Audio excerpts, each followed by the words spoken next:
Jullie Koolhof eruit, op non-actief, online, leven het samen nemen. Lees mij eens uit waarom die beslissing naam hebben. Die beslissing is genomen met een geschiedenis. Alles heeft een geschiedenis, roep ik wel eens. En dat is in deze situatie ook het geval geweest. Vorig jaar wel eens twijfel gehad. We hebben een aantal gesprekken met hem gevoerd over het functioneren van jullie. Met name ook op communicatief gebied, denk ik. Naar groep toe, maar ook naar het bestuur en raad van commissarissen toe.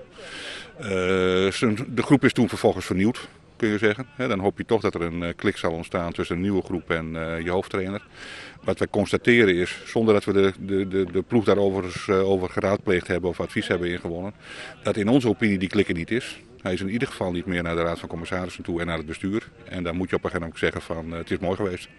Toch valt die beslissing op het moment dat de resultaten even in een dip zitten. Had dat er wat maar te krijgen? Ja, dat heeft er natuurlijk mee te maken. Kijk, je zit met een situatie, wat ik net al aangaf, dat je zegt een stuk voorgeschiedenis. Je kijkt er weer naar en als je niet oppast, dan glij je weer net zo naar beneden als vorig jaar is gebeurd. De aanvang was heel hoopgevend. We hebben een goede ploeg die gewoon bij de top 5 moet spelen, vinden wij. Daar was geen vertrouwen in dat je die doelstelling haalt. En dan nogmaals, dan is het de kwestie van stop. Ik heb hem gisteren ook uiteraard zelf nog weer gesproken en was erg teleurgesteld daarover. Ik vond het ook onbegrijpelijk, omdat hij vindt dat we in een proces zitten waarbij Cambuur weer stijgt. Op alle niveaus zou moeten stijgen. Maar wij zien het eenvoudig niet zitten met hem om verder te gaan en dat die doelstelling gehaald zal worden bij die eerste 5 te spelen. En als dat vertrouwen onderlinge niet meer is, dan is er eigenlijk maar één uitweg en dat is afscheid van elkaar nemen. We zullen uiteraard begin volgende week zullen we de zaken met jullie afhandelen. We zullen dat doen op een waardige manier, op een hele fatsoenlijke manier. Daar hoeft niemand twijfel over te hebben. Er komt dan een periode dat je dispensatie nodig hebt, omdat we niet iemand op de bank hebben zitten die over de nodige papieren beschikt. En dat betekent dat we vanaf komende week ook zullen kijken van hoe we de invulling zeg maar na een week of 3, 4 zullen moeten gaan doen.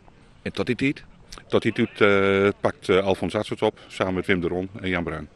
Je hebt de spelersgroep daarvoor dus net over geïnformeerd? Nee, we hebben ze niet geïnformeerd. We hebben dat vanmorgen gedaan om 9:30. Alex heeft de spelersgroep daarover de informaties verstrekt, wat ook de beweegredenen zijn geweest. Ik heb daarna zelf nog met onze aanvoerder en onze reserveaanvoerder kort gesproken. En de knop moet nu om voor maandag. De trainer ligt eruit. Was dat een verrassing voor jou?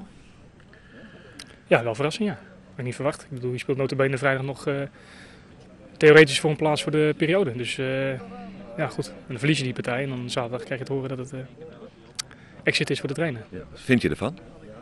Nou, ik betreur het ten zeerste natuurlijk. Wij als spelersgroep. Kijk, het is een keuze van de club en van de raad van commissarissen en de directie. Dus ja, het is heel erg jammer.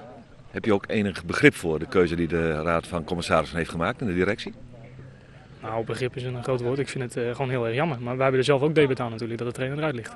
Als wij goede resultaten hadden neergezet, dan was het waarschijnlijk niet gebeurd. Jullie zijn vooraf niet gekend in de beslissing die is genomen. Wat vind je daarvan? Ja, wat vind ik daarvan? Ja, goed, ik ben op de hoogte gehouden. En, goed, je hebt dan contact met spelers. Het is gewoon... Ja, goed, het is een besluit, net wat ik zeg, een besluit van de club. En, ja, daar hebben wij niks over te zeggen, denk ik. Ja, gisterenmiddag werd gebeld door de heer Parma dat onze hoofdtrainer Juri Koolhof op non-actief was gesteld. Dus het viel me eigenlijk wel rauw op mijn dak, moet ik eerlijk zeggen. Dat was een verrassing voor je? Absoluut, ja. Geen enkel signaal ontvangen vooraf?